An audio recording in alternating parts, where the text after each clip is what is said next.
अस्सलाम वालेकुम, welcome learner and family. आप सबका खुशामदीद। आज मैं आप लोगों के लिए लेके आया हूँ वीकली फोरकास्ट जो कि रिलेट करती है आज टिपिकली गोल्ड से रिलेटेड। उसकी फोरकास्ट करेंगे हम और उसकी एनालिसिस करेंगे, न्यूज़ फंडामेंटल्स के हिसाब से हम उसको स्टडी करेंगे।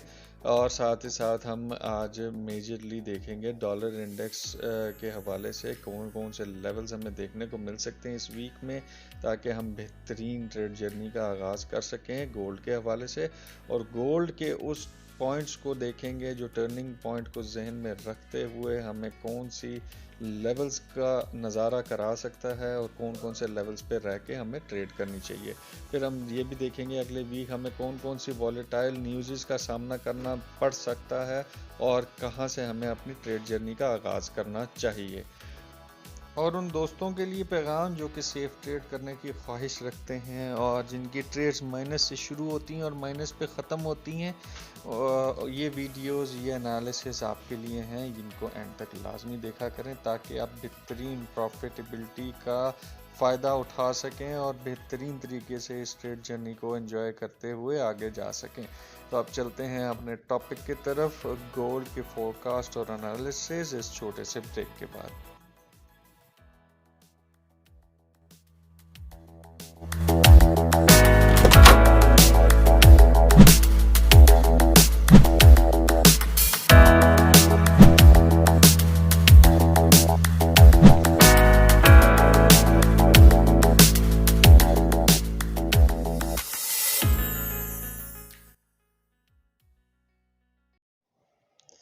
जी, सबसे पहले चलते हैं हम YouTube चैनल की तरफ। जिस भी दोस्त ने अभी तक हमारा YouTube चैनल सब्सक्राइब नहीं किया वो आज ही सब्सक्राइब कर लें और बेल आइकन को ऑन कर लें ताकि जो डेली बेसिस पे आपके लिए फोरकास्ट एनालिसिस शेयर किए जाते हैं, डेली, वीकली, मंथली, ईयरली, वो आपको टाइमली मौसूल हो सकें और बेहतरीन ट्रेड जर्नी का आगाज़ आप करें अपनी अच्छी प्लानिंग के साथ। ये हमारा विजन है और मिशन भी है। तो आज ही इसको सब्सक्राइब कर लें, बेल आइकन को ऑन कर लें ताकि लर्निंग मटेरियल या मोटिवेशनल मटेरियल जो भी आप लोगों के लिए शेयर किया जाए वो आपको टाइमली मौसूल हो और आप बेहतरीन मोटिवेशन के साथ आप आगे चलें। साथ ही साथ आपको एक और अनाउंसमेंट करता जाऊं। पहले हमारे जो ग्रुप्स के मामलात थे वो कुछ इक्विटी की बाउंडिंग की वजह से कुछ रिस्ट्रिक्शंस में थे। अब हमने ये अनाउंसमेंट की है कि मिनिमम इक्विटी आपकी होनी चाहिए $300 हमारे प्रीमियम अकाउंट ग्रुप के अंदर ऐड होने के लिए।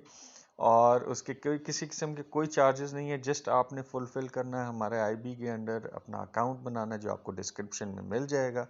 और अपनी इक्विटी को $300 मिनिमम मेंटेन करके आपने हमें प्रूफ लाइन देना है। वो हमारी टीम आपको सपोर्ट करेगी, उस हवाले से गाइडलाइन भी करेगी ताकि आप बेहतरीन तरीके से अपनी रिस्क फैक्टर को कम रखते हुए आप हमारे ट्रेड के उस पैनल को लेकर साथ चल सकें जो कि सिग्नल्स भी प्रोवाइड करते हैं और लर्निंग भी देते हैं। तो आज ही हमें ज्वाइन करें, इसको सब्सक्राइब करें। और अगर आज आप ये वीडियो देख रहे हैं पहली बार तो इसका अगर आपको कोई फ़ायदा होता है आप इसको लाजमी तौर पर आगे शेयर करें अपने दोस्तों को जिनको इसकी सख्त ज़रूरत है। तो अब चलते हैं हम अपने टॉपिक की तरफ। जी, फॉरेक्स फैक्ट्री का चार्ट आपके सामने है और फॉरेक्स फैक्ट्री हमें क्या बता रही है कि नेक्स्ट आने वाला जो वीक है वो इतना वॉलेटाइल नहीं है जितना वॉलेटाइल पिछला गुजरा हुआ वीक था, जिसमें सीपीआई इतनी इंतहाई पॉजिटिव होने के बावजूद वो अपने उस लेवल को ब्रेक नहीं कर सकी। वो क्यों नहीं कर सकी, हम चार्ट्स पे जाएंगे तो मैं उसको डिटेल में आपको समझाऊंगा कि क्यों नहीं वो ब्रेक कर सकी लेवल्स को और क्या क्या वजूहात थी। अब आने वाला जो वीक है वो लाइट रहेगा पिछले वीक के निस्बत। उसमें कुछ हाई वॉलेटाइल न्यूज़ ज़रूर हैं लेकिन मेजरली इतनी हाई वॉलेटाइल नहीं रहेगी जैसा पिछला वीक था। मंडे के दिन बैंक्स की हॉलीडेज़ हैं और माइट बी पॉसिबल मंडे के दिन मार्केट कुछ टाइम के लिए खुले। अगर खुलेगी तो पूरा अगर दिन ओपन रहती है तो शायद मार्केट बहुत स्लो डाउन का शिकार हो। और ये जो लाइट मीडियम इम्पैक्ट न्यूज़ है ये काफ़ी रोल अदा कर सकती है मार्केट के अंदर। फिर ट्यूसडे के दिन हमारे पास एम्पायर स्टेट मैन्युफैक्चरिंग डाटा है और एक मीडियम इम्पैक्ट न्यूज़ भी मौजूद है एनुअल मीटिंग की फिर दोबारा। और वेडनेसडे को कोर रिटेल सेल्स और रिटेल सेल्स का मंथली डाटा है। और फिर इसके बाद थर्सडे के दिन हमारे पास अनएम्प्लॉयमेंट क्लेम्स हैं जो कि हर वीक आते हैं, तो इसमें माइट भी पॉसिबल डॉलर को मजबूत किया जाए और गोल्ड वापस बेरिशनेस का शिकार हो सकता है। फ्राइडे के दिन भी हमारे पास प्रिलिन कंज्यूमर सेंटिमेंट्स का डाटा आ रहा है, तो ये एक हमारे पास फ्राइडे के दिन भी हाई वॉलेटाइल न्यूज़ मौजूद है। तो लेवल टू लेवल रहते हुए इस वीक को हम डिज़ाइन करेंगे और वो फंडामेंटल्स भी हम डिस्कस करेंगे चार्ट्स के साथ साथ जो कि इसके अंदर काफ़ी वॉलेटिलिटी जनरेट कर सकते हैं। तो अब चलते हैं अपने अगले मामलात की तरफ जो कि कॉट रिपोर्ट का सिस्टम है, वो मैं आपको समझा दूं। जी कॉट रिपोर्ट ये लेटेस्ट है, लेटेस्ट 9 तारीख को लॉन्च हुई थी गोल्ड के हवाले से। और इसमें हमें देखने को क्या मिल रहा है कि नॉन कमर्शियल जो हैं, जो लॉन्ग यानी कि बाय में बैठे थे, वो 19,000 का फिगर आउट हुआ है। शॉर्ट में सिर्फ और सिर्फ 6 का फिगर आउट हुआ, जिसकी वजह से हमें एक डाउन ट्रेंड देखने को मिला। गोल्ड 2014 तक आया, वहाँ से बाउंस बैक हुआ। कमर्शियल सेक्टर्स जो हैं वो शॉर्ट से आउट हुए, जिसकी वजह से वापस बाउंस बैक ऊपर हुआ कि 2014 से ऊपर आया। और लॉन्ग्स में से एक छोटा फैक्टर आउट हुआ था 2300 का फिगर। और टोटल का फिगर अगर देखते हैं तो टोटल के फिगर के अंदर हम ये ओपन इंटरेस्ट जो है वो काफ़ी गिरा है यानी गोल्ड के हवाले से। यानी कि ये काफ़ी मैटर करता है कि गोल्ड क्यों बैरिशनेस का शिकार हुआ, क्योंकि इसके अंदर कमर्शियल सेक्टर ने काफ़ी हैवी किस्म की अपने लॉन्ग से एंट्री आउट की हैं और शॉर्ट के अंदर जो है ऑलरेडी कमर्शियल सेक्टर जो था, जो मौजूद था, वो भी आउट हुआ, जिसकी वजह से बैरिशनेस आई। और अब देखते हैं कि आगे चार्ट वाइज क्या सिस्टम है। कमर्शियल जो है मेजरली आपको पता है हमेशा मार्केट के उल्टे ट्रेंड में रहता है, गवर्नमेंट सेक्टर के साथ इन्वॉल्वमेंट होती है, तो कमर्शियल सेक्टर जो है वो सेल में बैठा हुआ था। नॉन कमर्शियल और नॉन रिपोर्टेड जो हैं ये बाय के अंदर ज़्यादा बैठे हुए हैं। और मज़ीद हमें क्या देखने को मिल सकता है, हम चार्ट्स के एनालिसिस के साथ साथ डिस्कस करते हैं। तो अब चलते हैं डॉलर इंडेक्स की तरफ। जी तो डॉलर इंडेक्स का चार्ट आपके सामने, और मार्केट जो है इस एरिया में कंसोलिडेट कर रही है। इसने अपनी स्ट्रॉन्ग सपोर्ट इस टाइम बना के रखी है 102.87 की, जिसको वो ब्रेक नहीं कर पा रही। और ऊपर से मज़ीद स्ट्रॉन्ग किस्म की एक रेजिस्टेंस इसको देखने को मिल रही है जो यहाँ से ब्रेक नहीं हो पा रही, जो कि एक रेजिस्टेंस जोन के अंदर मौजूद है एरिया, वो है 102.535। और मार्केट अगर इस एरिया को क्रॉस करके इस रेजिस्टेंस को क्रॉस करती है 102.813 का एरिया जब ये क्रॉस करेगी, तो मार्केट जो है वो नेक्स्ट टारगेट 104.3 का एरिया जा सकती है। और अगर ये यहाँ गई तो मार्केट जो है हमें गोल्ड की काफ़ी बेरिशनेस का शिकार होते देखने को मिल सकती है। अब देखना यह है कि ये ब्रेकआउट किस जगह पे देता है। ये इस एरिया से नीचे ब्रेकआउट देगा तो गोल्ड काफ़ी ऊपर हाइक मार सकता है, और अगर यहाँ से ऊपर ब्रेकआउट देता है 102.8 से, तो हमें गोल्ड काफ़ी बेरिशनेस का शिकार होते देखने को मिल सकता है। अब चलते हैं अपने फेवरेट टॉपिक की तरफ जो कि गोल्ड है। जी गोल्ड के हवाले से सबसे पहले मैं आप लोगों को स्विंग सिग्नल के हवाले से गाइडलाइन दे दूं कि हमने स्विंग सिग्नल जो था क्लोज किया 2018 के ऊपर, फिर वल्नरेबिलिटी यानी वॉलेटिलिटी को सामने रखते हुए हमने अभी तक किसी भी अपने दोस्त को मज़ीद ट्रेड में बाउंड नहीं किया। वो देखेंगे कि कहाँ से हमें एक पॉसिबल एक रेंज मिलती है जहाँ से हम बेहतरीन सेफ ट्रेड का आगाज़ करें, बाय में या सेल में। और जो सेल स्विंग हमने जनवरी की पहली जो थी, जिसके अंदर हमने एडिशन एक और की, फिर उसके बाद दूसरी एडिशन की न्यूज़ टाइम ट्रेडिंग में एक एडिशन की और उसका टीपी हमने 2018 रखा था। वो अल्हम्दुलिल्लाह बड़ी बेहतरीन तरीके से वो कवर अप हुई। और अब अगला जो वीक है उसके अंदर हम देखेंगे कि अगला स्विंग सिग्नल हमें कहाँ से बेहतरीन मिल सकता है। जिस भी दोस्त ने स्विंग सिग्नल में आना है तो उसकी मिनिमम इक्विटी मैंने आप लोगों को स्टार्ट में बताया था कि स्विंग सिग्नल को लेके जाने के लिए आपको कम अज़ कम $2000 की इक्विटी लाजम लेके आनी है। $2000 की इक्विटी इसलिए लेके आनी क्योंकि इसके अंदर जो हमने एसएल का जो स्ट्रक्चर रखा होता है वो काफ़ी बड़ा होता है और उसमें लॉट्स को मैनेज करवाया जाता है, उसको होल्ड करवाया जाता है। और ये हमने अल्हम्दुलिल्लाह 88 से होल्ड करवा के 18 तक लेके गए। स्विंग सिग्नल में होता क्या है कि ये बहुत बड़ा एरिया कवर किया जाता है। आप अंदाज़ा लगा लें कि ये हमने 1:17 का हमने ये एरिया कवर किया और बेहतरीन लोगों ने अपने जो स्विंग के थे डबल भी किए और डबल करने के बाद मज़ीद ज़्यादा भी उन्होंने इन्जॉयमेंट ली, जिसके अंदर हमने जो टीपी रखी थी 2060, 40, 20 और 15 का एरिया हमने रखा था। बल्कि 2000 था, हमने 15 पे इसको क्लोज डाउन दे दिया था कि 15 पे इसको क्लोज कर लें। फिर उसके बाद हमने बाइज का सिग्नल स्विंग के अंदर नहीं ऑन किया, स्कैल्पिंग के अंदर हमने इसको मॉनिटर किया है कि मार्केट किस तरह का बिहेव कर रही है और ये वॉलेटाइल बिहेवियर क्यों आया वो हम अगले चार्ट में स्टडी करेंगे और चार्ट को देखेंगे। अब चलते हैं अगले चार्ट की तरफ। ये मंथली प्रोबेबिलिटी चार्ट इस टाइम आपके सामने है। मैंने पहले 2 ट्रेंड लाइंस नीचे से ड्रॉ की थी, अब तीसरी भी मैंने डेवलप कर ली है और आप लोगों को मज़ीद इसकी गाइडलाइन देता जाऊं कि ये क्यों इस तरह की बिहेवियर हमें देखने को मिल रहा है। तो पहला हाइक क्यों आया था बता चुका हूँ, फिर दोबारा बता देता हूँ। ये कोरोना के टाइम पे एक हाइक आया था। फिर दूसरा हाइक यूक्रेन और रशिया की वॉर थी, उस पे हाइक आया। फिर बैंकरप्सी का एक मामला बना, उसमें हाइक आया।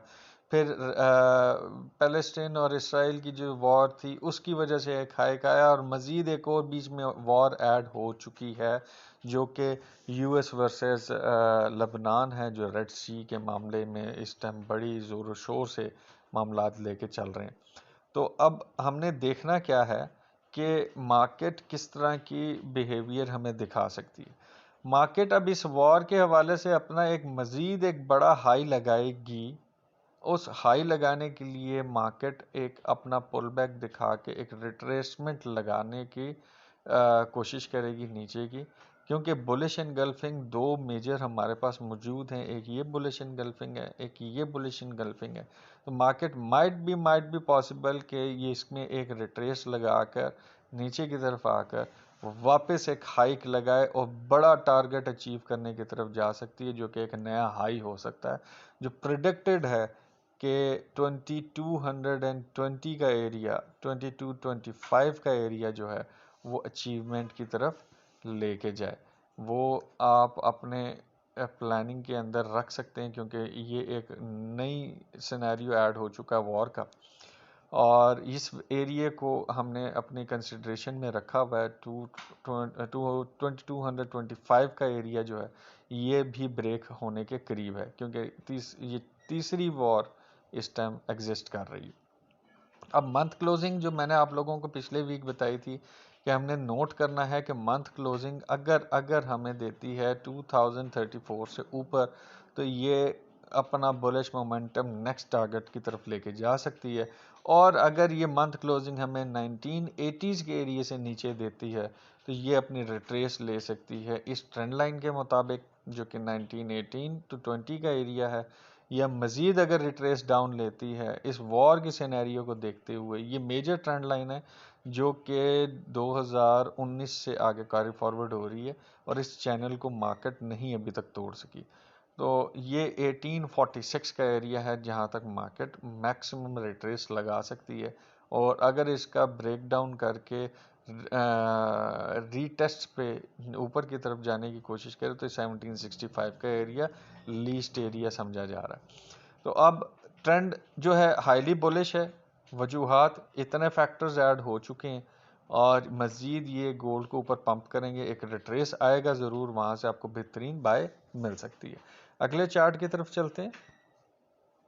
जी, तो डे वन का चार्ट इस टाइम आपके सामने है और डे वन का चार्ट इसमें कुछ चेंजेस की हैं मैंने। अब लेवल्स के अंदर हाईली बुलिश का, मीडियम बुलिश और बुलिशनेस का मार्केट जो है अब मीडियम बुलिश रहेगी 2014 का, क्योंकि 2014 का एरिया मार्केट बाउंस करके आ चुकी है। मैं पहले आप लोगों को बताता रहा था कि 2016 टू 20 का एरिया मार्केट टेस्ट कर सकती है और मार्केट ने टेस्ट किया। टेस्ट करने के बाद अब वापस बुलिश मोमेंटम में आ चुकी है और अब हमारा ये सपोर्ट वन जो है वो 2008 टू 2018 का एरिया बन चुका है। मार्केट इस टाइम एक सिमेट्रिक ट्रायंगल के अंदर मौजूद है और बुलिश कैंडल इस टाइम जनरेट हो चुकी है और माइट बी पॉसिबल कि यहाँ से हमें ब्रेकआउट ऊपर की तरफ मिले। जैसा कि मैंने आपको पहले बताया था कि हाई बुलिश है 2046 से ऊपर और मार्केट ने अपना जो क्लोजिंग दिया 2046 से ऊपर दिया वीक का, और यहाँ से अब मज़ीद ऊपर की तरफ जा सकती है। अगर रिट्रेस लगाया भी तो 30s का एरिया है मार्केट, 30 इसको रिट्रेसमेंट 36 से रिट्रेसमेंट लगा कर मार्केट ऊपर जा सकती है। क्योंकि मार्केट बुलिश मोमेंटम में है, काफ़ी फैक्टर्स ऐड हो चुके हैं और ब्रेकआउट तकरीबन करीब है होने के। जैसे पहले एक सिमेट्रिक ट्रायंगल बना था और उसने ब्रेकआउट किया था और काफ़ी हाई मोमेंटम हमें देखने को मिली थी, वो एरिया ये था। अब मज़ीद इसका सिमेट्रिक ट्रायंगल जो है, पहले ये वाला एरिया बना था सिमेट्रिक ट्रायंगल का और बुलिश कैंडल यहाँ से आगे मज़ीद आगे कंटिन्यू हुई थी। ये मज़ीद अगर ब्रेकआउट होता है तो ये हमें 2100 का एरिया क्रॉस करते हुए दिखा सकता है। मज़ीद अगले चार्ट के ऊपर स्टडी करते हैं। ये H4 का चार्ट है। डेली बेसिस पे जो आप लोगों को H4 का चार्ट समझाता हूँ या लाता हूँ आपके लिए, उसके अंदर मैं आपको कुछ चीज़ें समझाता जाऊँ कि मार्केट किस तरह से बिहेव कर सकती है, क्योंकि काफ़ी फैक्टर्स ऐड हो चुके हैं। जैसे पहले मैंने बताया कि अब टर्निंग पॉइंट है 2049 को जहन में रखते हुए हम तकरीबन ब्रेकआउट के करीब हैं। मार्केट ने रिजेक्शन ली, रेड कैंडल बनाया, उसके बाद अब वापस बुलिश कैंडल बना रही। और मार्केट किस तरह से बिहेव कर सकती है, अगर हमें बुलिश मोमेंटम दिखाती है 2065 के एरिया से रिजेक्शन दे के जब रिट्रेस इस ट्रेंड लाइन को रिस्पेक्ट करने के लिए आएगी तो हमारे पास बेहतरीन बाई की अपॉर्चुनिटी यहाँ बन सकती है। अगर मार्केट 2035 तक वापस ड्रॉप करके भी ऊपर जाती है तो ये वो एरिया है कि यहाँ से नीचे अगर जाएगी तो आपने सेल प्लान करनी है। इससे ऊपर मार्केट बाउंस करके यानी रिट्रेस लगाती है, रिट्रेस के बाद इस रीटेस्ट को ऊपर की तरफ बुलिश कैंडल क्लोज करती है M30 की, तो आपने बाय वहाँ से प्लान कर लेनी है। 2035 टू 2038 का एरिया है, यहाँ से आपको एक अच्छी बाय मिल सकती है जो कि आपको लॉन्ग टर्म लेके जा सकती है। इसको स्विंग नहीं कहूँगा, ये डिपेंड करता है सिनेरियो का कि क्या कहाँ वॉर के सिनेरियोज हमें लेके जा सकते हैं। तो आपने अपनी बाइज प्लान करनी है रीटेस्ट के ऊपर। अगर यहाँ से ऊपर जाके नीचे इस ट्रेंड लाइन की रिस्पेक्ट के लिए आती है तो इस ट्रेंड लाइन के रिस्पेक्ट पे आप बाय लेंगे, या अगर यहाँ से रिट्रेस लगाता है और 35 का एरिया क्रॉस करके ऊपर की तरफ मोमेंटम दिखाता है तो यहाँ से आपने बाइज लेनी है। सेल आप प्लान करेंगे, अगर प्लान करना चाहते हैं तो रीटेस्ट पे बाउंस बैक नीचे अगर आता है तो 35 से नीचे आप सेल की प्लानिंग करेंगे। और अगर ये निचली ट्रेंड लाइन को ब्रेकआउट करता है, ब्रेकआउट करने के बाद ये वापस रीटेस्ट पे आता है और 2020-22 का एरिया, ये आपकी बेहतरीन सेल अपॉर्चुनिटी बन सकती है अगर आप सेल में देखते हैं तो। अब अगले चार्ट की तरफ आते हैं जो कि वीकली एनालिसिस है। जी, वीकली चार्ट, जैसे कि मैंने आपको पहले बताया था कि मार्केट 2036 से 2065 के दरमियान कंट्रोवर्शियल जोन में है और मार्केट इसके बीच में कंसोलिडेट कर सकती है और कर भी रही है। टर्निंग पॉइंट को जहन में रखते हुए 36 का वो पॉइंट है जहां से मार्केट अपने आप को बाउंस कर सकती है, और अगर यहां से बाउंसिंग नीचे देती है, बेरिशनेस दिखाती है, तो हमें फिर अब नेक्स्ट लेवल जो है अच्छी बाय, स्ट्रॉन्ग बाय जोन जो हमें मिल सकता है वो 1972 टू 76 का एरिया। आप 80s को भी कंसीडर कर सकते हैं इसमें। यहाँ से बेहतरीन बाय का इंतखाब करके आप बेहतरीन अपनी स्विंग को एंजॉय कर सकते हैं। जो स्विंग जोन, बेहतरीन स्विंग जोन है वो 1970s और 80s का एरिया है।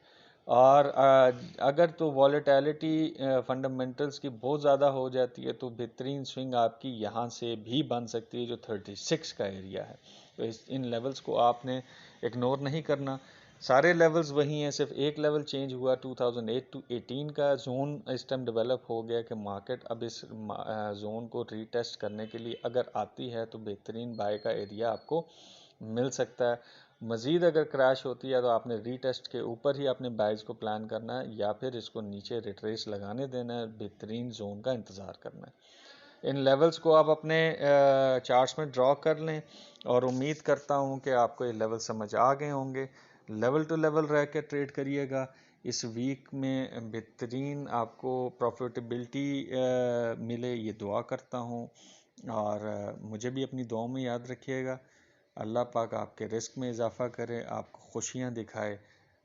इजाज़त लेता हूँ। अल्लाह ने के बाद।